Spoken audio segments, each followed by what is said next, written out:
Hello students, मैं अनुराग कुमार आप लोगों के लाइव क्लास 9th मैथ का सेकंड चैप्टर पॉलिनोमियल्स। पिछले वीडियो लेक्चर में हम लोगों ने देखा था कि पॉलिनोमियल्स होते क्या हैं, कैसे पॉलिनोमियल की स्टैंडर्ड फॉर्म निकाली जाए, उसकी डिग्री निकाली जाए। फिर हमने देखा कि लीनियर पॉलिनोमियल्स क्या होते हैं। आज के वीडियो लेक्चर में हम लोग पढ़ेंगे कि जीरोज ऑफ ए पॉलिनोमियल क्या होते हैं और कैसे हम लोग क्वाड्रेटिक इक्वेशन को by splitting middle term method use करके सॉल्व कर सकते हैं।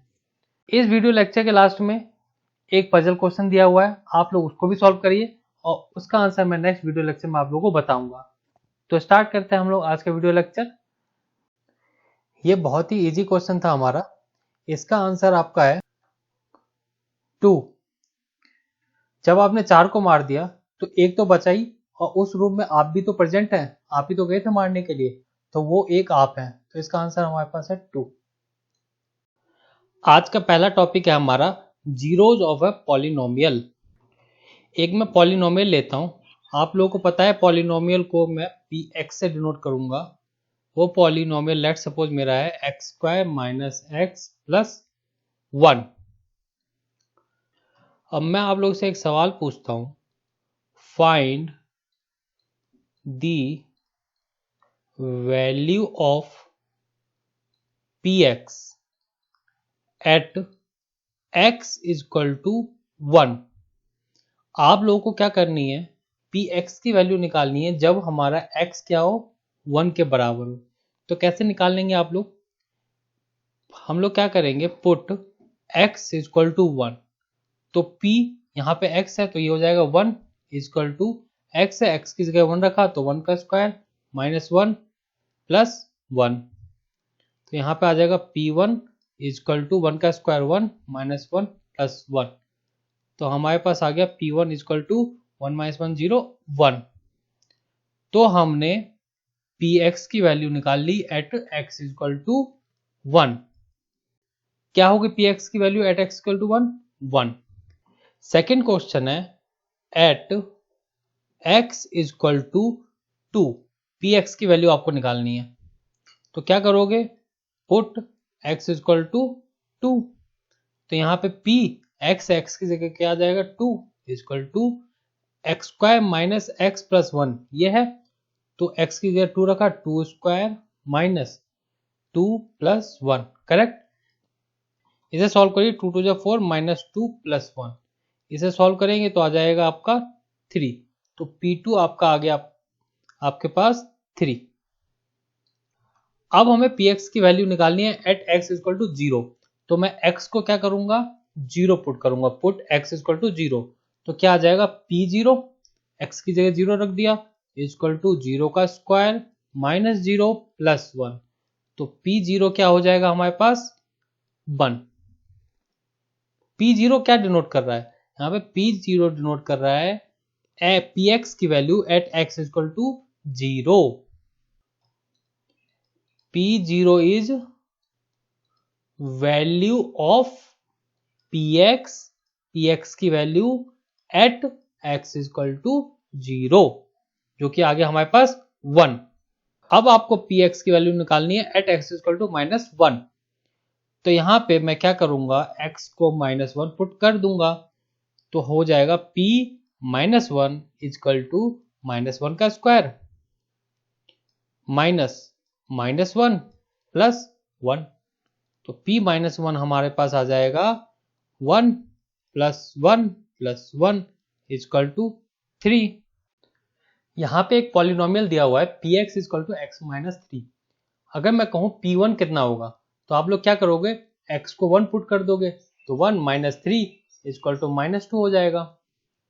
मैं कहूँ कि p2 कितना होगा, तो आप लोग x को 2 पुट कर दोगे, 2 माइनस 3 इक्वल टू माइनस 1 हो गया। और p3 कितना होगा, तो आप लोग 3 पुट कर दोगे x की जगह, तो 3 माइनस 3 इक्वल टू 0 हो गया। अब यहाँ पे एक चीज देखिए, जब मैंने x की वैल्यू 3 पुट की तो मेरा जो px था वो 0 हो गया। Correct. At x equal to 3 हमारा px इक्वल टू 0 हो गया। तो फिर हम लोग 3 को ही x इक्वल टू 3 को ही जीरो ऑफ द पॉलिनोमियल कहेंगे, जीरो ऑफ द पॉलिनोमियल। समझ गए आप लोग। जीरो ऑफ द पॉलिनोमियल कुछ नहीं है, वो वैल्यू ऑफ x जिस पे हमारी px की वैल्यू 0 हो जाए। यहां एक चीज और देखिए, मैं कह सकता हूं px हमारा हो गया 0, तो px क्या था हमारे पास, यहां से देखिए px हमारा x-3 था, तो मैं px को लिख देता हूं x-3 बराबर हो गया 0, तो यहां से x इक्वल टू 3 आ गया। तो आप लोग ऐसे भी x की वैल्यू निकाल सकते हैं जिस पे px हमारा 0 हो जाए। हमारा क्वेश्चन है find zeros of the polynomials. पहला है px इक्वल टू x-1, हमें वो वैल्यू निकालनी है x की जिस पे हमारा px 0 हो जाए। यहाँ पे हमारे दो मेथड होते हैं। पहला मेथड है हमारे पास hit and trial method. Hit and trial method में क्या करते हैं आप लोग, एक एक वैल्यू x की पुट करते जाते हैं और देखते हैं कि px हमारा 0 आता है कि नहीं। जैसे मैं पुट x इक्वल टू 0 करता हूं, तो मेरे पास p0 कितना आ जाएगा, 0 माइनस 1 इक्वल टू -1, मतलब ये जीरोस ऑफ द पॉलिनोमियल नहीं है। अब मैं क्या करूंगा, पुट x इक्वल टू 1, तो यहां देखिए p1 क्या आ गया हमारे पास, 1 माइनस 1 इक्वल टू 0, मतलब हमारे पास जो हमने x की वैल्यू 1 पुट की थी यही हमारा जीरोस ऑफ द पॉलिनोमियल है। तो जीरोस ऑफ द पॉलिनोमियल क्या हो जाएगा हमारे पास, 1। सेकेंड मेथड क्या है वो देखते हैं। हमें पता है जीरोस ऑफ द पॉलिनोमियल वो वैल्यू है x की जिस पे हमारा px क्या हो जाए, 0 हो जाए। तो हम px को क्या ले लेते हैं पहले ही, 0। तो px क्या था हमारे पास, यहां से देखिए px था हमारे पास x-1। यहां पे मैंने पहले ही कंडीशन ले ली कि px हमारा 0 हो जाए, तो वहां से मैं x निकाल लूंगा, तो x इक्वल टू 1 आ गया। तो यहां से हमारा ये सेकेंड, जिससे आप लोग आराम से x की वैल्यू निकाल सकते हैं जिस पे हमारा px 0, या फिर कह सकते हैं हम जीरोस ऑफ द पॉलिनोमियल निकाल सकते हैं। नेक्स्ट क्वेश्चन हमारे पास find zeros of the polynomial. मैं हिट एंड ट्रायल मेथड से करूंगा इसको भी। मैं एट x इक्वल टू 0 पे चेक करता हूं, तो हमारा p0 क्या हो जाएगा, इसे मैं px मान लेता हूं, तो p0 हो जाएगा हमारे पास -10।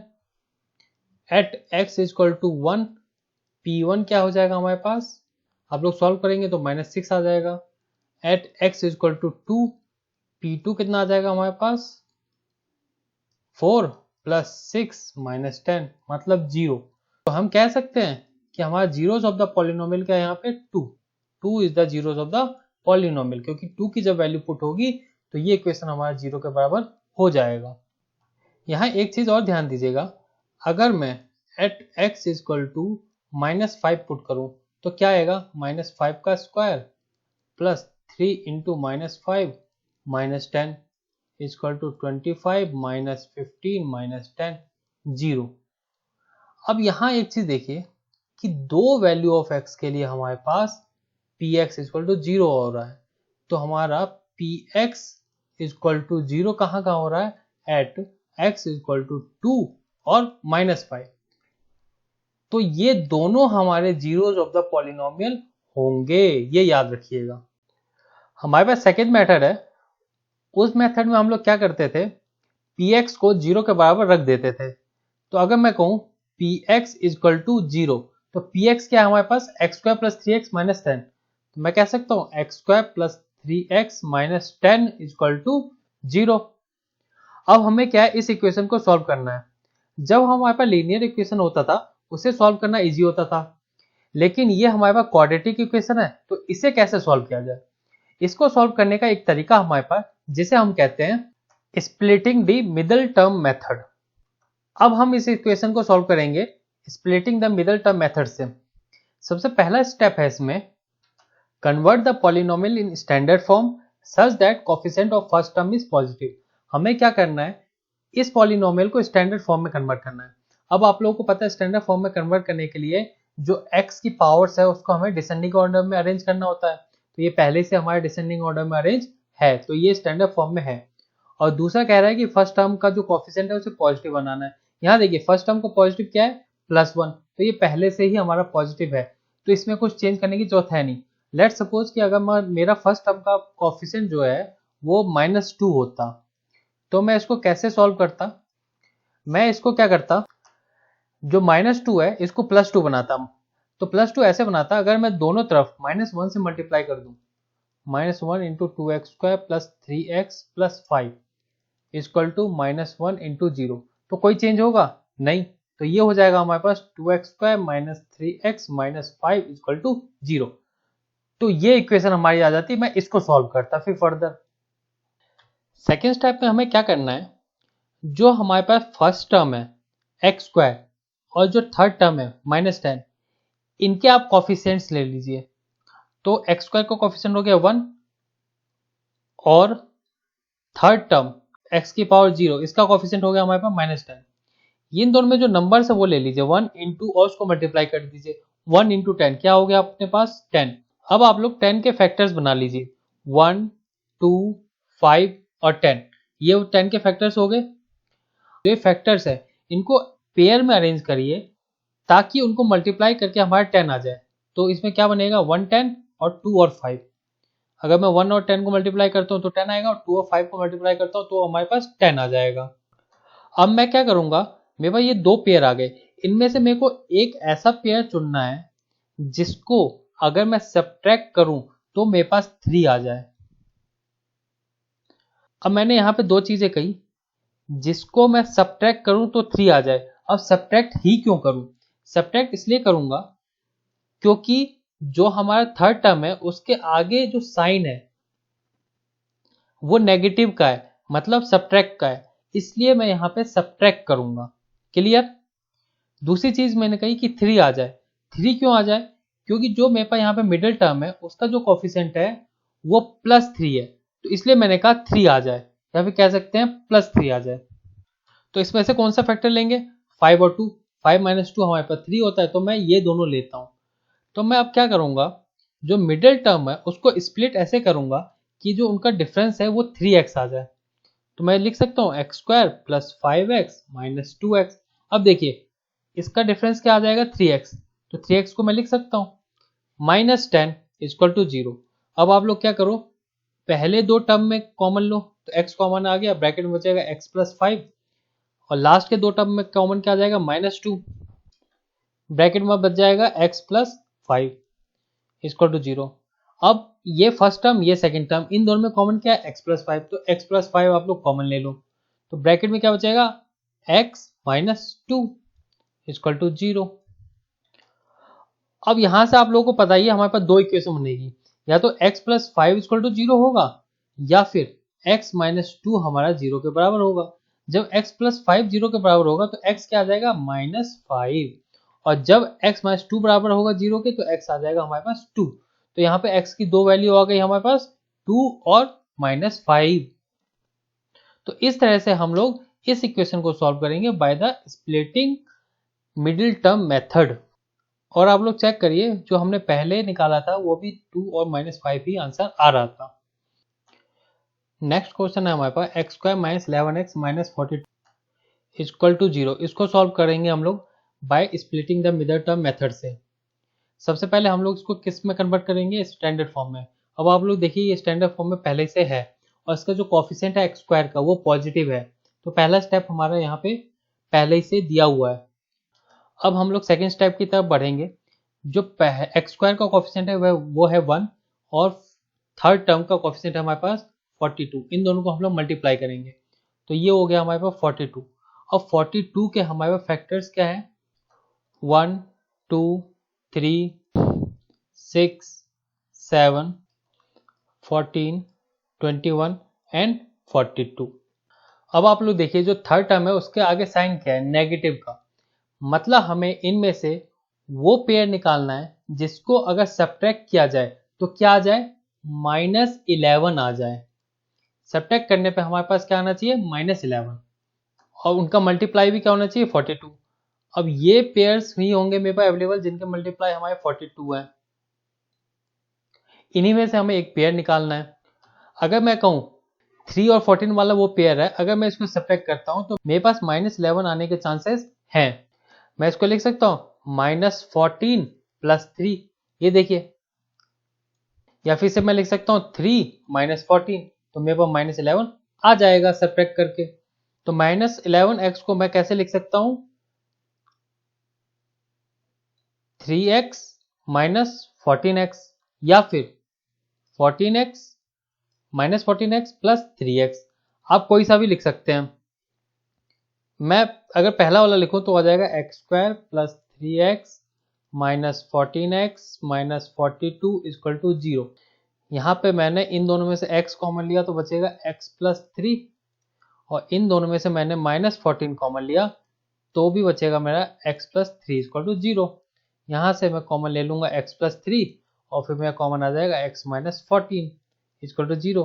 तो x की वैल्यू हमारे पास आ जाएगी 14 और माइनस 3। अगर मैं दूसरा वाला उठाता तब भी मेरे पास सेम ही आएगा, x² minus 14x plus 3x minus 42 equal to 0। x common लेता हूं तो बचेगा x माइनस 14 प्लस 3, यहाँ पे कॉमन लेता हूं तो बचेगा x minus 14। x minus 14 common ले लेता हूं तो मेरे पास बचेगा x प्लस 3 इक्वल टू 0। तो x की वैल्यू आ गई हमारे पास 14 और माइनस 3। तो ये मैटर नहीं करता है कि हम किसको पहले लिखें या किसको बाद में, ये मैटर करता है कि आपको वो पेयर लेने हैं जिसका मल्टीप्लाई एक तो 42 आए और उनको सब्ट्रैक्ट करने के बाद हमारे पास आए -11। यहाँ देखिए मैंने सब्ट्रैक्ट किया तो मेरे पास -11 आ गया। एक और क्वेश्चन करेंगे हम लोग by splitting the middle term method से। 21x² minus 8x minus 4 equal to 0। सबसे पहला स्टेप था इसको स्टैंडर्ड फॉर्म में कन्वर्ट करना। ये पहले से स्टैंडर्ड फॉर्म में है और इसका जो पहला टर्म है उसका जो कोफिशिएंट है वो भी पॉजिटिव है। तो अब हम लोग पढ़ते हैं सेकंड स्टेप पे। सेकंड स्टेप था हमारे पास जो फर्स्ट टर्म का कोफिशिएंट है 21, उसको मल्टीप्लाई करना है लास्ट टर्म या थर्ड टर्म के कोफिशिएंट से, ये आ जाएगा हमारे पास 84 और इसके हमें पेयर्स निकालने हैं। वैसे पेयर्स जिनका मल्टीप्लाई हमारे पास 84 आए तो वो पेयर्स क्या बनेंगे, 184, 242, 328, 421, 614, 712, 12, 7। हमें वो पेयर निकालना है अब इसमें से जिसको सब्ट्रैक्ट करके -8 आ जाए। तो क्या लाना है हमें, -8 लाना है सब्ट्रैक्ट करके। तो यहां से देखिए इन दोनों के बीच में सब्ट्रैक्ट करके तो कभी आएगा नहीं, इनके बीच में भी नहीं आएगा, तो वो पेयर हमारे पास ये बन सकता है 6 और 14। अगर मैं -14 लिखूं और 6 लिखूं तो ये हमेशा -8 आएगा। तो मैंने पिछले क्वेश्चन में बताया था पहले -14 लिखूं या पहले +6 लिखूं वो इमेटीरियल है, कोई फर्क पड़ेगा नहीं। तो मैं यहाँ पे -8x को लिख सकता हूँ -14x प्लस 6x। मैंने सब्ट्रैक्ट किया और -8x ले आया तो ये इक्वेशन हो जाएगी हमारे पास 21x² minus 14x plus 6x minus 4 equal to 0। यहां से हमारे पास कॉमन क्या आएगा, 7x। अगर मैं 7x कॉमन लेता हूं तो बचेगा हमारे पास 3x माइनस 2। इन दोनों टर्म में कॉमन क्या है, 2, तो बचेगा 3x माइनस 2 इक्वल टू 0। अब इन दोनों टर्म्स में हमारे पास कॉमन आ गया 3x माइनस 2, बचेगा ब्रैकेट में 7x प्लस 2। अब दोनों को एक एक बार इक्वल रखते हैं 0 के, 3x माइनस 2 इक्वल टू 0 और सेकंड आ जाएगा हमारे पास 7x प्लस 2 इक्वल टू 0। तो यहाँ से x की वैल्यू आ जाएगी आपकी 2/3 और यहाँ से x की वैल्यू आ जाएगी आपकी -2/7। तो ये क्वेश्चन हमारा सॉल्व हो गया। इस क्वेश्चन में एक बार आप लोग फटाफट बता दीजिए कि 11x को हम लोग कैसे स्प्लिट करेंगे। यहाँ देखिए 10 इंटू 6 60 होता है और हमें माइनस करके क्या लाना है, +11। मेरे को इसके ऐसे फैक्टर्स निकालने हैं जिसको मल्टीप्लाई करके तो 60 आए और उनको अगर मैं सब्ट्रैक्ट करूं तो हमारा +11 आ जाए। तो यहाँ पे आपको सारे फैक्टर्स निकालने की जरूरत है नहीं, 160, 230 ये सब लिखने की जरूरत है नहीं, क्योंकि आप देखिए 160 के बीच में डिफरेंस कितना है, 59 का, 230 के बीच में डिफरेंस हमारा 28 का है। तो आपको लिमिटेड यहाँ पे पेयर्स अपने दिमाग में निकालने की जरूरत पड़ेगी जिनका सब्ट्रैक्ट 11 के आसपास आए। जैसे मैं कह सकता हूँ 3 और 20 इसका पेयर होगा, जो कि डिफरेंस करूंगा तो 17 आएगा। चौथा मैं सोच सकता हूँ 4 और 15, अगर इनका डिफरेंस करूं तो मेरे पास 11 आ जाएगा। तो आप लोग ऐसे सोचना है, सारे पेयर्स नहीं लिखने हैं। तो 4 और 15 अगर मैं इनका डिफरेंस करूंगा तो मेरे पास 11 आ ही जाएगा। तो मैं लिख सकता हूँ 15x माइनस 4x, तो तो मेरे पास +11 आ ही जाएगा। तो इसको लिखूंगा मैं 15x - 4x। इसके बाद तो आप लोगों को सॉल्व करना आता ही है। इस क्वेश्चन में बताइए, यहाँ पे सबसे पहले दिमाग में सोचिए आपको लाना क्या है। हमें लाना है -8। क्या करके लाना है? सब्ट्रैक्ट करके लाना है। अगर आपको इस क्वेश्चन को फास्ट करना है तो सबसे पहले आपके दिमाग में आना चाहिए कि मुझे -8 लाना है, सब्ट्रैक्ट करके लाना है। और किसकी हेल्प से लाना है फिर? 24 × 2 मतलब 48 के पेयर्स से। अब देखिए सब्ट्रैक्ट करके लाना है तो मैं इसके पेयर्स क्या होंगे? 148, 224। अब इनके बीच में तो डिफरेंस 8 आएगा नहीं। और आगे बढ़िए, 3, 16, फिर अगला हो गया 4, 12। अब देखिए 4 और 12 इनके बीच में कितना डिफरेंस है? 8 का। तो मैं इन्हीं का हेल्प लेके मैं -8x बनाऊंगा। कैसे बनाऊंगा? -12x + 4x। ये हो जाएगा हमारे पास -8x।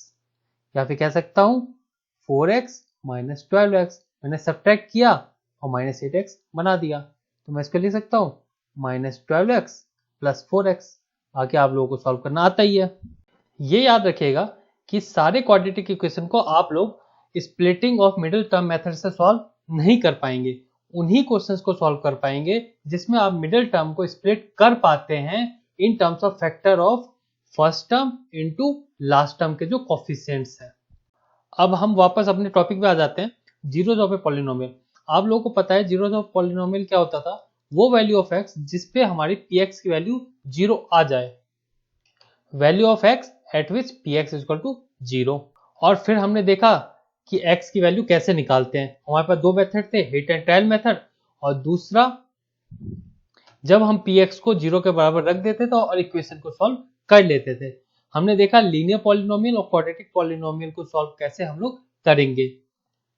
अब मैं आप लोगों को एक डिफरेंस बताता हूं पॉलिनोमियल में और पॉलिनोमियल इक्वेशन में। इन दोनों में डिफरेंस है क्या? जो पॉलिनोमियल होता है हमारे पास, ये आपका जैसे x² + 3x + 2 हमने पढ़ा था, ये पॉलिनोमियल होता है।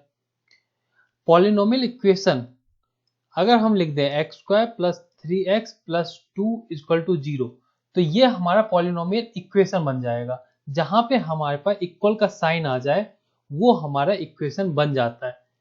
यहां हमने 0 के बराबर रख दिया, या फिर कह सकते हैं x² + 5x = 3। ये भी हमारा एक पॉलिनोमियल इक्वेशन है क्योंकि यहाँ पे इक्वल का साइन आ गया। इसमें इक्वल का साइन नहीं आया, इसलिए ये एक पॉलिनोमियल है। तो जब हम कहेंगे जीरोस ऑफ ए पॉलिनोमियल, तो वो वैल्यू ऑफ x जिसपे हमारा पॉलिनोमियल की वैल्यू 0 हो जाए। और जब हम लोग इस इक्वेशन को सॉल्व करेंगे, वो जो x की वैल्यू आएगी हमारे पास, वो होंगे हमारे पास roots of the equation. Roots, और हम लोग कह सकते हैं सॉल्यूशन। यहां पे एक चीज नोट करिएगा, दोनों को आप लोग सॉल्व करेंगे तो सेम वैल्यू ऑफ x आएगी जिसपे ये इक्वेशन सॉल्व हो जाएगा और जिसपे ये 0 हो जाएगा। क्यों? क्योंकि हमने इसी को 0 के इक्वल रखा है तब इसको सॉल्व किया है। और इसमें भी हम कह रहे हैं कि कौन सी वैल्यू ऑफ x के लिए ये 0 होगा। तो इसलिए जब दोनों को सॉल्व करोगे तो सेम वैल्यू ऑफ x आएगी। जब पॉलिनोमियल कहेंगे तो आप लोग कहेंगे जीरोस ऑफ ए पॉलिनोमियल। जब पॉलिनोमियल इक्वेशन आप लोग बोलेंगे तो उसे ही हम लोग बोलेंगे roots of the equation.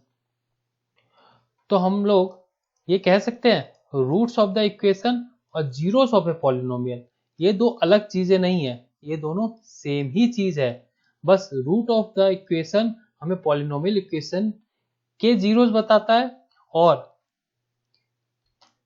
Zeros of a polynomial हमें पॉलिनोमियल के जीरोस बताता है। क्लियर? अच्छा आप लोग बताइए कांस्टेंट पॉलिनोमियल के जीरोस क्या होते हैं?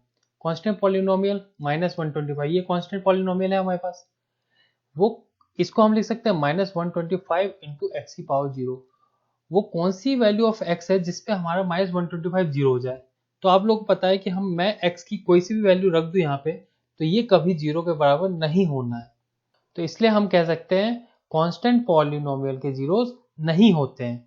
इट हैज नो जीरो, क्योंकि कोई वैल्यू x की नहीं है जिसको मैं रख दूं तो -125 हमारा 0 के बराबर हो जाए। एक हमारा आता है जीरो पॉलिनोमियल। जीरो पॉलिनोमियल क्या होता है? जीरो। अब आपको पता है ये पहले से 0 है, इसमें x की वैल्यू कुछ भी रखो ना रखो ये 0 है ही। तो इसीलिए जो सारे रियल नंबर होते हैं हमारे पास, एवरी रियल नंबर, इसके 0 होते हैं। Every real number is a 0 of 0 polynomial. Clear? एक चीज नोट करिएगा, नंबर ऑफ जीरोस या फिर रूट्स ऑफ लीनियर पॉलिनोमियल और polynomial equation is equal to the degree of the polynomial. हमने देखा था जब हम लीनियर पॉलिनोमियल सॉल्व कर रहे थे वहां पे हमारे पास एक ही value of zeros of polynomial आ रही थी, लेकिन जब हमने क्वाड्रेटिक पॉलिनोमियल सॉल्व किया तो हमारे पास दो वैल्यू ऑफ एक्स आ रही थी जहां पे पॉलिनोमियल हमारा 0 के बराबर हो रहा था। तो ये याद रखिएगा, नंबर ऑफ जीरोस डिपेंड करता है कि उस इक्वेशन की, उस पॉलिनोमियल इक्वेशन की डिग्री कितनी है। अगर डिग्री 2 है तो उसके जीरोस 2 होंगे, 3 है तो 3 जीरोस होंगे। अगर मैं आप लोगों से पूछूं, मेरे पास एक क्वेश्चन है x की पावर 57 प्लस x की पावर 9 इक्वल टू 0, इसके कितने जीरोस होंगे? तो यहाँ पे देखिए इस इक्वेशन की डिग्री जो है वो 57 है, तो नंबर ऑफ जीरोस भी यहाँ पे हमारे पास 57 होंगे। ये याद रखिएगा, 57 पॉसिबल जीरोस हैं इसके। तो स्टूडेंट्स, इसी के साथ आज का वीडियो लेक्चर मैं यहीं पे खत्म करता हूं। नेक्स्ट वीडियो लेक्चर में हम लोग कवर करेंगे रिमाइंडर थ्योरम। आप लोगों को कोई भी डाउट हो प्लीज कमेंट जरूर कीजिएगा, मैं उसका आंसर जरूर दूंगा। और इस वीडियो लेक्चर के नोट्स का लिंक मैंने नीचे दे रखा है, आप लोग उसे डाउनलोड भी कर सकते हैं। अब टाइम आता है हमारे पजल क्वेश्चन का। मीनास मदर हैज 5 डॉटर्स जिनके नाम है हमारे पास ABCD, तो who is the fifth one? तो आपको पांचवें का नाम बताना है। अगर आप लोगों को ये वीडियो लेक्चर अच्छा लगा प्लीज लाइक और शेयर जरूर कीजिएगा। अब हम लोग मिलते हैं अपने नेक्स्ट वीडियो लेक्चर में।